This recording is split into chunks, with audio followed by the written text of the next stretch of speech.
बहुत समय पहले की बात है। सीतापुर राज्य में एक राजा राज्य करता था। उसकी 6 रानियां थीं। राजा बहुत ही दयालु था, हमेशा अपनी प्रजा के भलाई में काम करता था। मैंने एक एक करके 6 रानियों से विवाह किया, परंतु किसी भी रानी से मुझे संतान नहीं हुआ। मेरे जाने के बाद इस राज्य को कौन संभालेगा? राजा ने सभी मंदिरों में पूजा किया, दान धर्म किया, फिर भी उन्हें किसी भी रानी से कोई संतान की प्राप्ति नहीं हुई। एक दिन राजा जंगल में शिकार करने पहुंचे। वह एक हिरण का पीछा करते करते जंगल के काफी अंदर आ गए, परंतु हिरण उनकी आंखों से ओझल हो गया। राजा ने उसे ढूंढने की बहुत कोशिश की, परंतु उन्हें हिरण नहीं मिला। गर्मी के कारण राजा को बहुत तेज प्यास लग गई थी। कुछ दूर चलकर देखता हूँ, शायद कहीं पीने का पानी मिल जाए।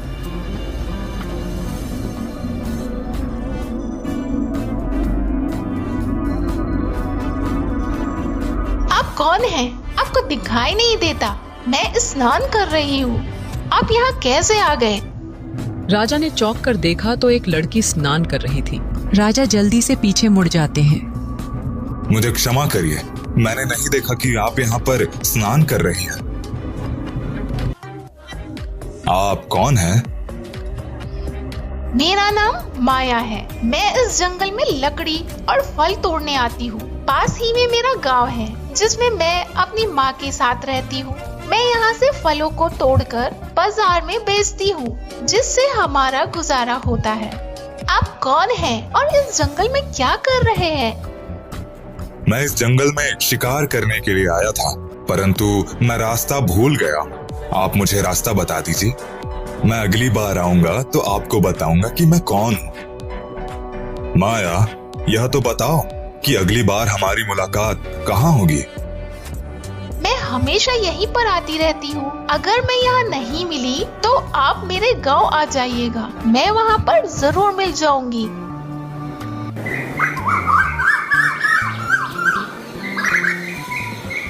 राजा माया पर मोहित हो चुका था। उसे माया से मिलने की बार बार इच्छा हो रही थी।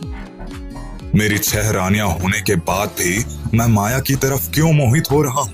मेरा दिल माया की ओर क्यों जा रहा है? उसने अपने साथ बीती सारी घटना मंत्री को बताई। महाराज, जब वह लड़की आपको पसंद है तो आप उससे विवाह क्यों नहीं कर लेते? हो सकता है उनसे ही हमारे राज्य की उत्तराधिकारी मिल जाए। मंत्री जी, मुझे आपकी बात सही लग रही है। हम कल ही माया से मिलने के लिए चलते हैं। अगले दिन राजा और मंत्री माया से बात करने के लिए चल देते हैं। झरने के पास बहुत देर तक ढूंढने के बाद भी माया नजर नहीं आई।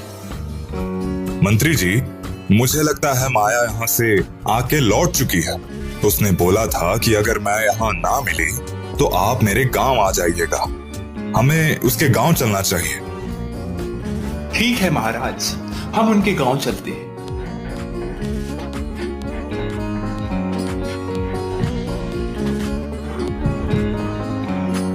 सुनो, हमें माया के घर जाना है। क्या तुम हमें उसका घर दिखा सकते हो? उसका घर यहीं सामने ही है। माया, बाहर आओ। देखो, मैं तुमसे मिलने के लिए आया हूँ। माया बाहर आई। उसकी आंखों से आंसू गिर रहे थे। क्या हुआ? तुम रो क्यों रही हो? 2 अजनबियों को देख सारे गांव के लोग जुट गए। बाबूजी, इसके घर में इसकी माँ के सिवा कोई नहीं था और वह भी चल पड़ी। अब ये अकेली हो गई। आप ही बताइए, ये रोए नहीं तो क्या करे? आप लोग कौन हैं? हम सीतापुर राज्य के राजा हैं और ये हमारे मंत्री जी हैं। यह सुनने के बाद पूरे गांव में खलबली मच गई। सभी लोगों ने राजा का बहुत अच्छा से स्वागत किया। मुखिया जी, यदि आप लोगों को कोई आपत्ति ना हो तो मैं माया से विवाह करना चाहता हूँ। महाराज, हमें कोई आपत्ति कैसे हो सकती है? हमारे गांव की बेटी राज्य की रानी बनेगी। इससे बड़ा हमारा सौभाग्य क्या हो सकता है? सभी गांव वालों ने पूरी तैयारी करने के बाद माया का विवाह राजा से कर दिया। माया, आज से तुम्हारा नाम राजलक्ष्मी रहेगा। राजा और मंत्री नए रानी राजलक्ष्मी को लेकर वापस महल चल दिए। रानी के राज्य में आते ही राजा की अन्य 6 रानियों को बहुत जलन हो रही थी। वे सभी मन से बहुत दुखी थीं, परंतु ऊपर के मन से उन्होंने छोटी रानी और राजा का स्वागत किया। अब राजा का अधिकांश समय छोटी रानी के साथ ही बीतता था। रानी राजलक्ष्मी बहुत ही भोली और मासूम दिल की थी। उसे नहीं पता था कि 6 बड़ी रानियों के मन में क्या चल रहा है और वह उससे कितना नफरत करती हैं। जबकि सबसे छोटी रानी सभी रानियां को अपनी बड़ी बहनों जैसा सम्मान देती थीं।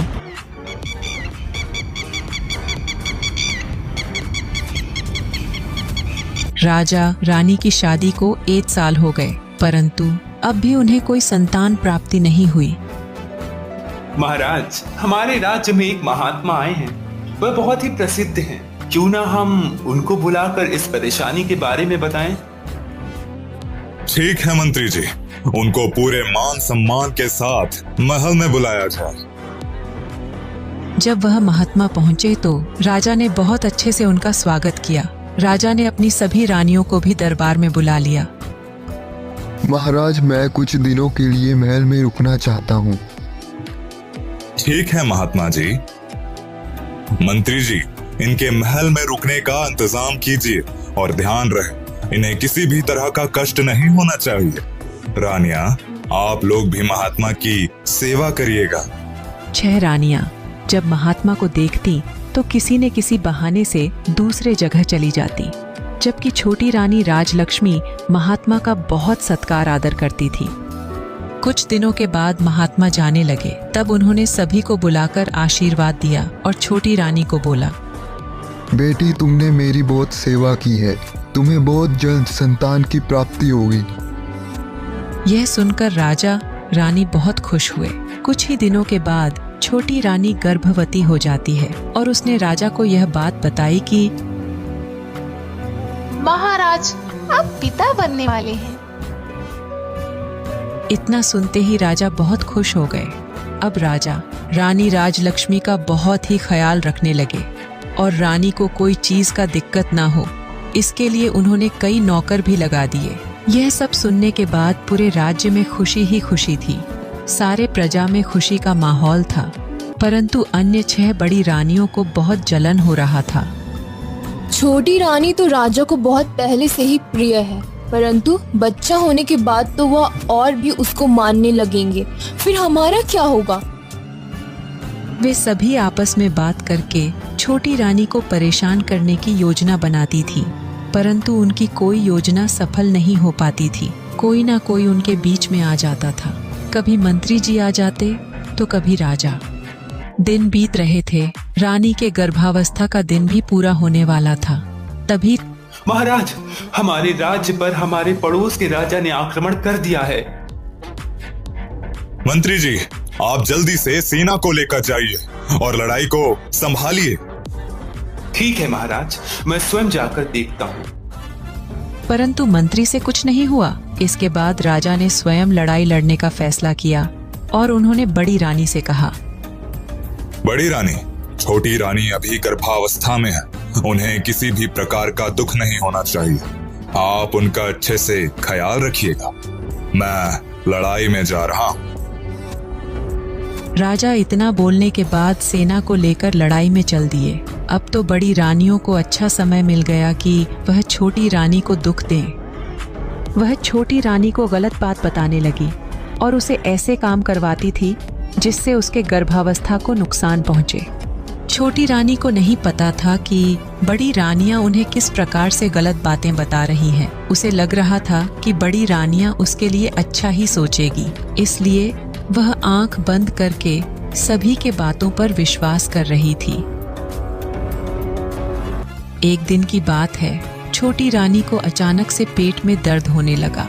वह बड़ी रानी से बोली, दीदी, मेरे पेट में दर्द हो रहे हैं क्योंकि मेरी गर्भावस्था का समय हो चुका है। इसका कोई उपाय बताइए दीदी। छोटी रानी के गर्भावस्था का समय पूरा हो गया था।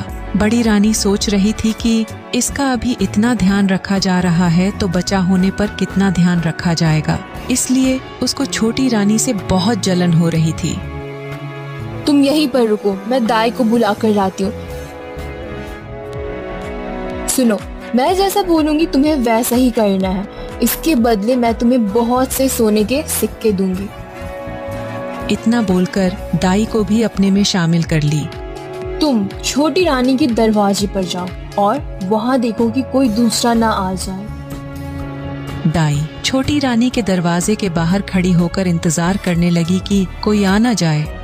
रानी राजलक्ष्मी को बहुत ही दर्द हो रहा था, परंतु अन्य 6 बड़ी रानियों में से किसी ने उसकी मदद नहीं की। भगवान की कृपा से छोटी रानी ने एक एक करके 7 बच्चे को जन्म दिया, जिसमें से 6 लड़के और 1 लड़की थी। बहुत ज्यादा दर्द होने के कारण रानी बेहोश हो गई। यह सब देखने के बाद दाई ने सभी बड़ी रानियों को बुलाया और उन्हें बच्चों को दिखाया। छोटी रानी ने 7 बच्चों को जन्म दिए हैं और वह बिल्कुल स्वस्थ है। आखिर ये कैसे हो सकता है? तुम इन सभी बच्चों को ले जाओ और जंगल में मार कर जमीन में दफना देना। इसके बदले हम तुम्हें बहुत से सोने के सिक्के देंगे और जल्दी से कुछ पत्थर के टुकड़े को ले आओ। हमने तुम्हें जो सोने के सिक्के देने का वादा किए हैं वह तुम्हें बहुत जल्द मिल जाएगा। दाई बहुत खुश हो गई और वह सभी बच्चों को लेकर जंगल में मारने चली गई। इधर सभी रानियां ने बच्चे होने के सारे निशान साफ कर दिए और बच्चों के जगह पर ईंट पत्थर के टुकड़े रख दिए। इसके बाद सभी रानी अपने अपने कमरे में आ गईं।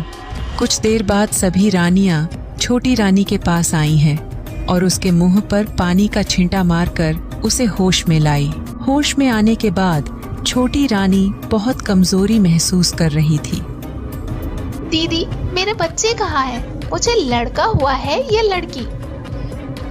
तुमने कोई लड़के लड़कियों को जन्म नहीं दिए हैं। ये देखो, तुमने यह ईंट पत्थर को जन्म दिए हैं। छोटी रानी ने जब ईंट पत्थर को देखा तो उसे बहुत हैरानी हो रही थी। वह सोच रही थी आखिर ऐसा कैसे हो सकता है कि वह लड़कों की जगह एक पत्थर को जन्म दे। ऐसा नहीं हो सकता है दीदी, मेरा बच्चा तो जरूर हुआ होगा। तो क्या हमने उसे छुपा दिए हैं? तुम क्या कहना चाहती हो? तुम ईंट पत्थर को ही जन्म दिए हो। लो, अब इनको संभालो। इतना कहकर सभी रानियां अपने अपने कमरे में चली जाती हैं और राजा के आने का इंतजार करने लगती हैं। छोटी रानी को यह समझ नहीं आ रहा था कि ये सब कैसे हुआ। सभी बड़ी रानियों ने यह बात पूरे महल में फैला दी कि रानी को बच्चे नहीं बल्कि उसकी जगह पर ईंट पत्थर हुए हैं। कुछ ही समय बाद राजा युद्ध जीतकर अपने महल वापस आ गए। राजा के महल में आने के बाद सभी लोग का चेहरा उतरा हुआ था। जब वह छोटी रानी कमरे में प्रवेश किए तो वह बहुत ही दुखी थी, जबकि सभी 6 बड़ी रानियां बहुत ही खुश नजर आ रही थीं। यह देखकर राजा को बहुत ही हैरानी हुई। रानी राजलक्ष्मी, क्या हुआ? आप इतनी दुखी क्यों हैं? छोटी रानी के बोलने से पहले ही बड़ी रानी ने कहा, महाराज, इसका भेद जो खुल गया तो दुखी क्यों नहीं रहेंगे? आपके कहने का क्या मतलब है बड़ी रानी? मैं समझा नहीं। महाराज, हमारे साथ बहुत बड़ा धोखा हुआ है। इतने भोले चेहरे वाली रानी हम लोगों के साथ बहुत बड़ा धोखा किया। महाराज, यह गर्भवती नहीं थी, यह गर्भवती होने का नाटक कर रही थी। इन्होंने बच्चों के बदले ईंट पत्थर के टुकड़े को जन्म दिए हैं। अगर आपको विश्वास नहीं होता तो ये देख लीजिए। राजा ईंट पत्थर देखकर बहुत ही हैरान थे। आखिर मानव के गर्भ से ईंट पत्थर का जन्म कैसे हो सकता है? वही तो महाराज हम भी कह रहे हैं। इसने गर्भवती होने का ढोंग किया। आखिर हम भी तो आशा करते थे बच्चा होगा तो हम भी बात सुनने का मौका मिलेगा। बड़ी रानी के बार बार बोलने पर राजा को लगा कि बड़ी रानी सही बोल रही है और राजा को लगा कि छोटी रानी ने सचमुच उन्हें धोखा दिया है। राजा बहुत क्रोधित हो गए। बताइए रानी, आपने ऐसा क्यों किया? आपने मुझे पहले ही बता दिया होता कि यह सब झूठ है तो मैं विधि का विधान मानकर समझ जाता कि मेरे जीवन में संतान सुख नहीं लिखा है, परंतु आपने मुझे जीवन की सबसे बड़ी आशा देकर उस पर पानी फेर दिया। मैं तो आपके मासूम चेहरे पर मोहित हो गया था और आपको इतना सम्मान दिया, परंतु आप इस सम्मान के लायक नहीं है। आपने हमारे साथ जो छल किया है उसकी सजा ये है कि आज से आप हमारी रानी नहीं बल्कि इस महल की नौकरानी बनकर रहेंगे। आप हमारी नजरों से इसी वक्त चली जाइए, नहीं तो क्रोध में पता नहीं मैं क्या कर जाऊंगा। छोटी रानी कुछ कर भी नहीं सकती थी, वह बाहर जाकर रोने लगी। इसके बाद से उस राज्य में छोटी रानी का जीना मुश्किल हो गया। सभी बड़ी रानियां उन्हें बहुत दुख देती थीं और उनसे नौकर से भी ज्यादा काम करवाया जाता था, पर वह कुछ भी कर नहीं सकती थी। उसके पास ऐसा कोई भी सबूत नहीं था जिससे वह अपनी गर्भावस्था को साबित कर सकती थी। उसे पूरा विश्वास था कि वह गर्भवती थी, परंतु यह सब कैसे हुआ है, उसके बच्चे कहाँ हैं, वह सुनकर बहुत हैरान रहती थी। मैं अपने गांव वापस लौट जाती हूँ, पर मेरे गांव वाले रानी बनने पर इतना खुश थे। अभी मैं वहाँ जाऊंगी तो वह लोग क्या सोचेंगे।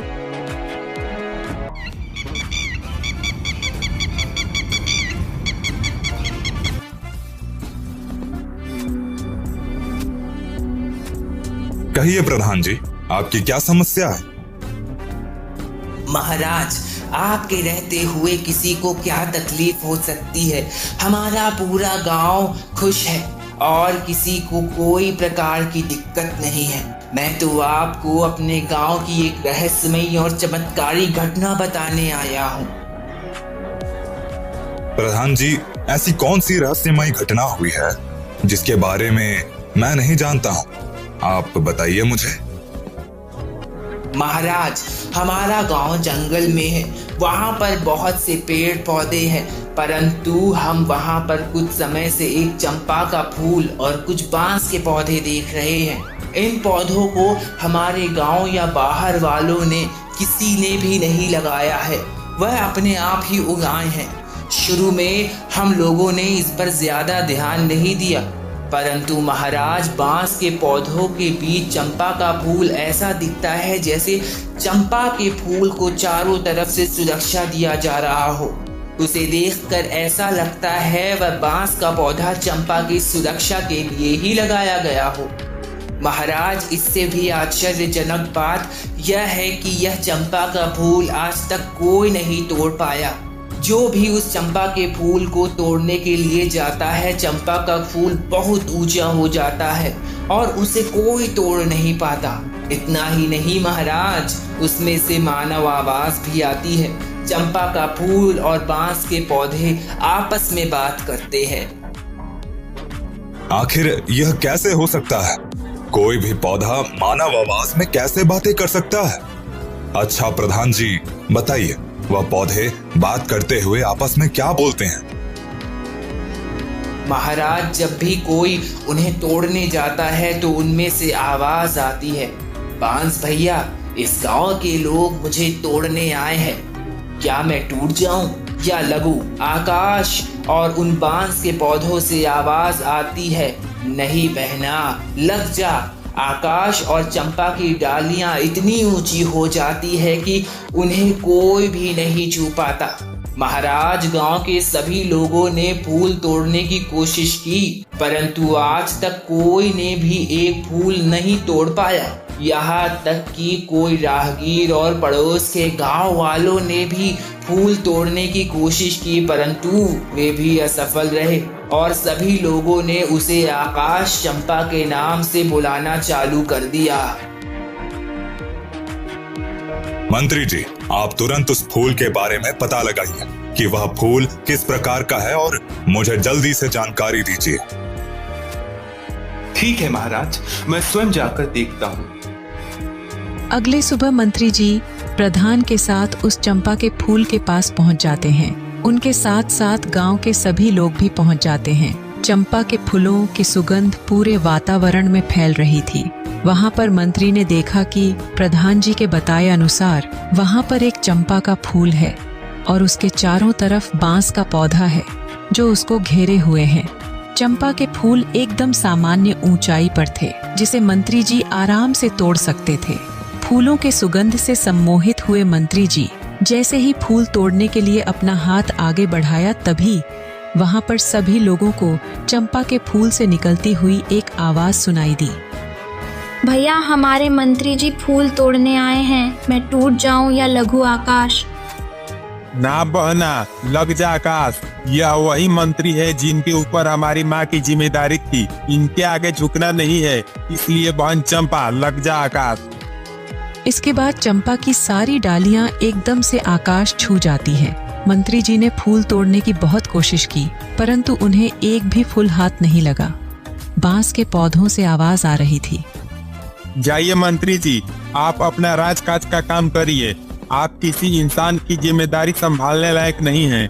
आपने एक बार भी यह जानने की कोशिश नहीं की कि महारानी गर्भावस्था में कैसी हैं। यह बात सुनकर मंत्री जी बहुत आश्चर्यचकित हुए। उन्हें समझ में नहीं आ रहा था कि यह बांस के पौधे मानव आवाज में कैसे बोल रहे हैं। वह इस बात से भी हैरान थे कि वह महारानी राजलक्ष्मी को दिन में बस केवल एक बार देखकर आ जाते थे। यह बात तो सच थी, परंतु उन्हें यह नहीं पता था कि यह बात इन पौधों को कैसे पता है। आप लोग बताइए, हमारी क्या गलती है? मैंने कौन सी जिम्मेदारी अच्छे से नहीं निभाई है? परंतु उसके बाद उस पौधों से कोई भी आवाज नहीं आ रही थी। मंत्री जी ने बहुत प्रयास किया, लेकिन पौधों की तरफ से कोई उत्तर नहीं मिला। महाराज, हमें ऐसा लगता है कि हमने महारानी की देखभाल अच्छे से नहीं किया है, और हमें ऐसा भी लगता है कि महारानी राजलक्ष्मी के साथ इस राजमहल में कोई षड्यंत्र जरूर रचा जा रहा है। मुझे उन पौधों की बात सुनकर ऐसा लग रहा था कि जैसे कुछ ऐसा हुआ है जिसे हम नहीं जानते। मैंने उनसे बहुत कुछ जानने की कोशिश की, लेकिन उन्होंने कोई जवाब नहीं दिया। अगर आप वहां जाकर उस चंपा के फूल से कुछ पूछे तो शायद वो आपको कुछ बता दे। ठीक है मंत्री जी, हम सभी कल सुबह वहां पर जाएंगे और देखेंगे। उनके साथ साथ हमारी 6 रानियां भी चलेंगी। महाराज, आप बुरा न माने तो क्या हम छोटी रानी राजलक्ष्मी को भी अपने साथ ले चलते हैं? ठीक है मंत्री जी, जब आप ऐसा कह रहे हैं तो उनको भी साथ में ले लीजिए, पर ध्यान रखिएगा वह हमारी नजरों के सामने नहीं आनी चाहिए।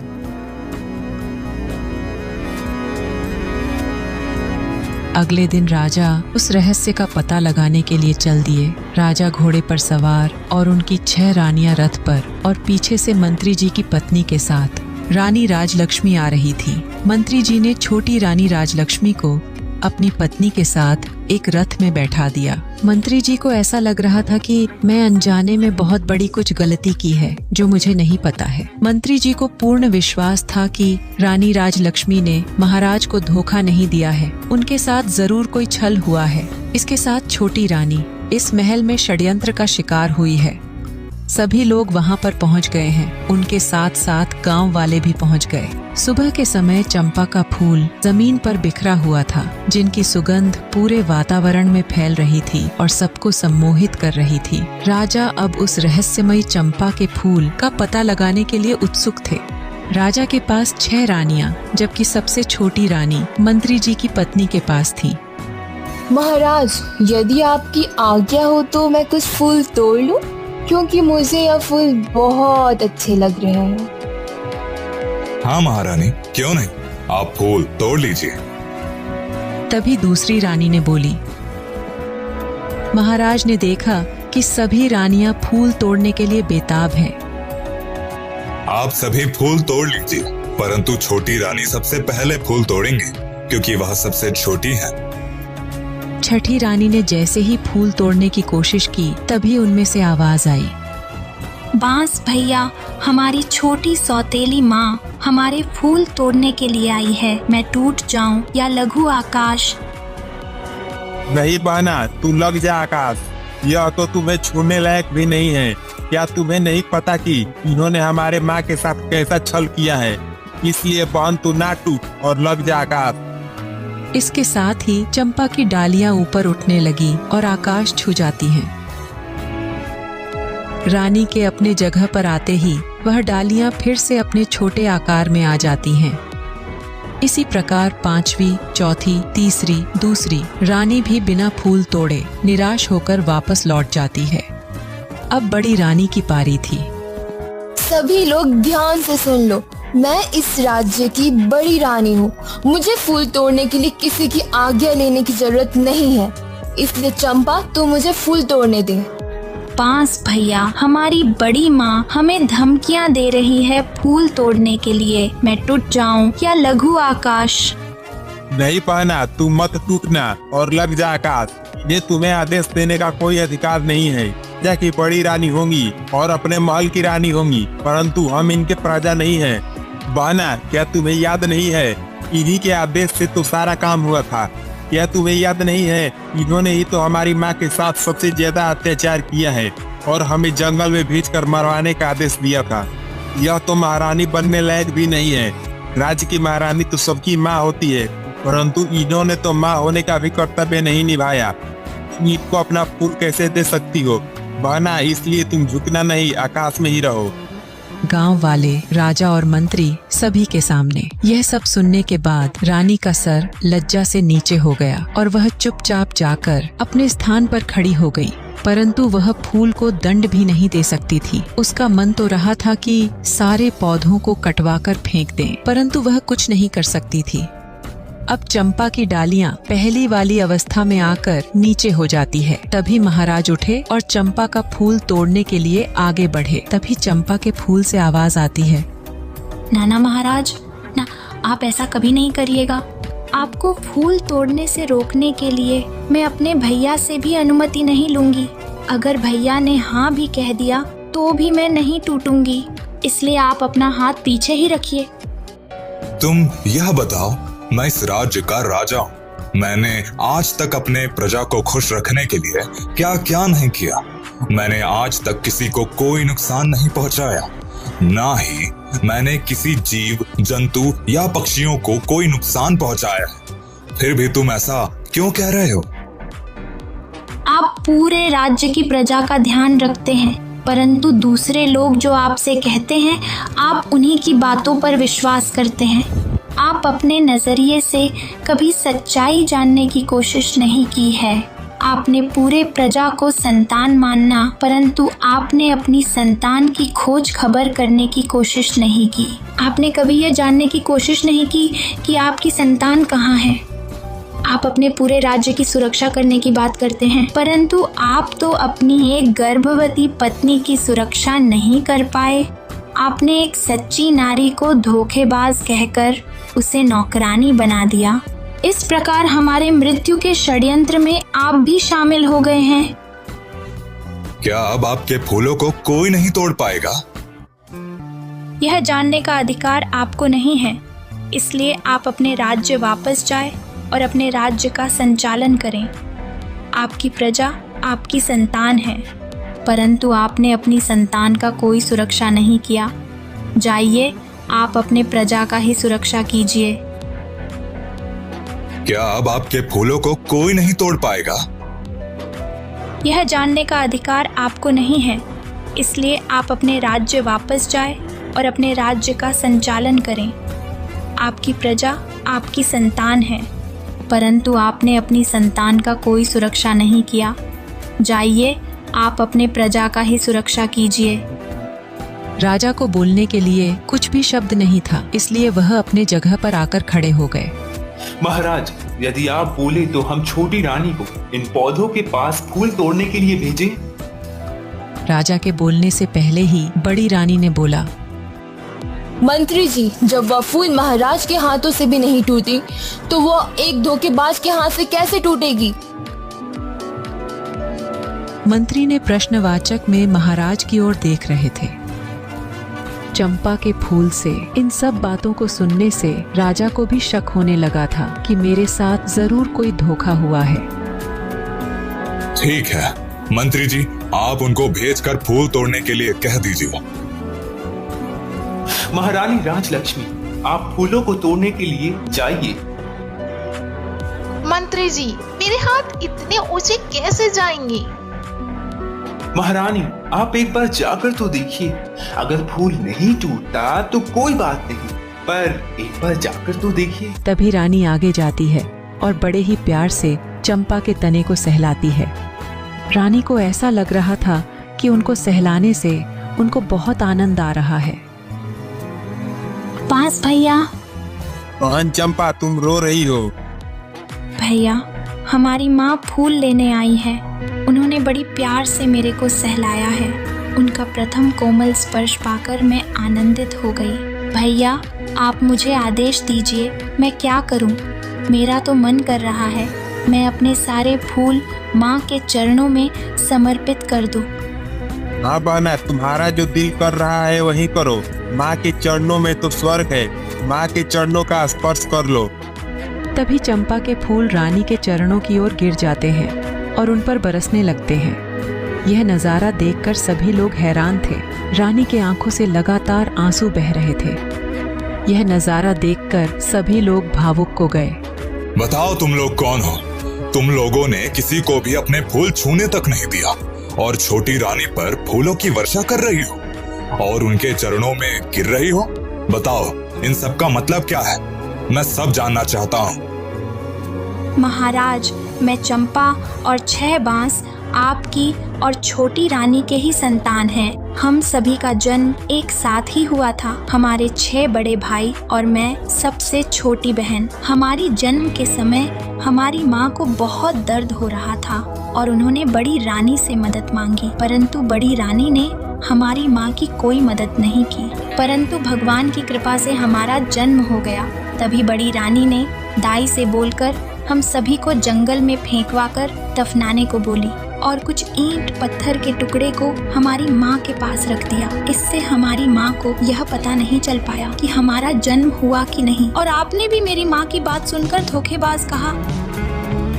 अच्छा, यह बताओ, जब दाई ने तुम सभी को मारकर जमीन में दफन कर दिया था, तब तुम लोग पौधे कैसे बन गए? महाराज, भगवान की लीला बड़ी विचित्र है। दाई ने हम सबको मारकर महल के बगीचे में ही दफनाना चाहती थी, परंतु कोई देख न ले, इसलिए वह हमें मारने के लिए जंगल में ले आई। परंतु उसी समय बहुत तेज वर्षा के साथ साथ आंधी भी चलने लगी, तो दाई ने हमें ऐसे ही झाड़ियों में फेंक कर चली गई। तभी उसी समय आकाश से परियों की रानी वन भ्रमण के लिए आ रही थी। जब उन्होंने हम लोग को देखा तो मेरे 6 भाइयों को बांस का पौधा बना दिया और मुझे चंपा का पौधा बना दिया। उनके आशीर्वाद से आज हमें सब याद है और उनकी कृपा से हम सभी को पहचान कर उनके साथ ऐसा व्यवहार कर रहे हैं और हम मानव आवाज में बोल रहे हैं। क्या तुम लोग अपने असली रूप में नहीं आ सकते हो? अगर हमारी माँ सभी बांस से एक एक पत्ते और मेरे में से एक पत्ते लेकर उसे गोलाई में रखकर परियों की रानी से बोले कि हमारे सभी बच्चों को हमें वापस कर दो, तो हम लोग असली रूप में आ जाएंगे। इतना सुनते ही रानी राजलक्ष्मी ने सभी बांसों से एक पत्ते तोड़े और चंपा के पौधे से एक पत्ते तोड़े और उसे गोलाई में रखकर हाथ जोड़कर बोली, हे परी माँ, मैं आपको पूरी जिंदगी पूजा करूंगी, फिर भी मैं आपके उपकार का बदला नहीं चुका पाऊंगी। आपने मेरे ऊपर इतना उपकार किया है। आपने आज तक मेरे बच्चे को संभाल कर रखा। आप मेरे आंचल में मेरे बच्चों को डाल दो। माँ परी रानी, कृपया मेरे बच्चों को वापस लौटा दो। उसके इतना बोलते ही सभी बांस के पौधे और चंपा का फूल गायब हो जाते हैं और थोड़ी देर में वहाँ पर 5-6 वर्ष के 6 बच्चे और एक छोटी बच्ची आ जाते हैं। यह सब देखकर राजा रानी ने सभी बच्चों को गले लगा लिया। रानी राजलक्ष्मी की तो जैसे हिचकी ही बंद थी, वह सिर्फ रोई जा रही थी। गांव के सभी लोग और 6 रानियां मौन होकर यह दृश्य देख रहे थे। सभी 6 रानियां रानी बनने योग्य नहीं। इन्होंने मेरे और मेरी रानी के साथ इतना बड़ा षड्यंत्र रचा, इसलिए मैं आज बड़ी 6 रानियों का त्याग कर रहा हूँ और छोटी रानी को जो इतने दिन तक कष्ट झेलने पड़े, उसके लिए मैं उनसे माफी मांगता हूँ। राजकुमार और राजकुमारी को मारने के लिए दोषी मानते हुए सभी 6 रानियों को फांसी की सजा सुनाता हूँ। मंत्री जी, जल्दी से मेरे आदेश मानते हुए इन सभी को मृत्यु की सजा दी जाए। महाराज, आज मेरे लिए प्रसन्नता का दिन है। आज मेरे सभी बच्चे सकुशल मेरे पास वापस मिल गए हैं। इसलिए मैं आज के दिन किसी को मरवाना नहीं चाहती हूँ। नहीं तो इसका दोष हमारे बच्चे और हमारे राज्य पर हमेशा ग्रहण की तरह छाया रहेगा। इसलिए मेरे आपसे अनुरोध है कि इसको मृत्यु दंड न दिया जाए। इसलिए इन सबको क्षमा कर दिया जाए। मैं सभी को क्षमा करता हूँ, पर क्षमा करने पर फिर से वह ऐसा काम ना करें, इसलिए मैं 6 रानियों को आजीवन कारावास की सजा सुनाता हूँ। वे जब तक जीवित रहेंगी तब तक कैद खाने में रहेंगी और उन्हें एक वक्त का खाना ही मिलेगा। इसके बाद सभी लोग वापस अपने राज्य लौटने लगते हैं। आते समय दृश्य बदल चुका था। राजा के साथ रानी राजलक्ष्मी और उनके बच्चे थे और 6 रानियां सैनिकों के घेरे में आ रही थी। भगवान हमेशा अच्छों के साथ अच्छा और बुरे के साथ बुरा करते हैं।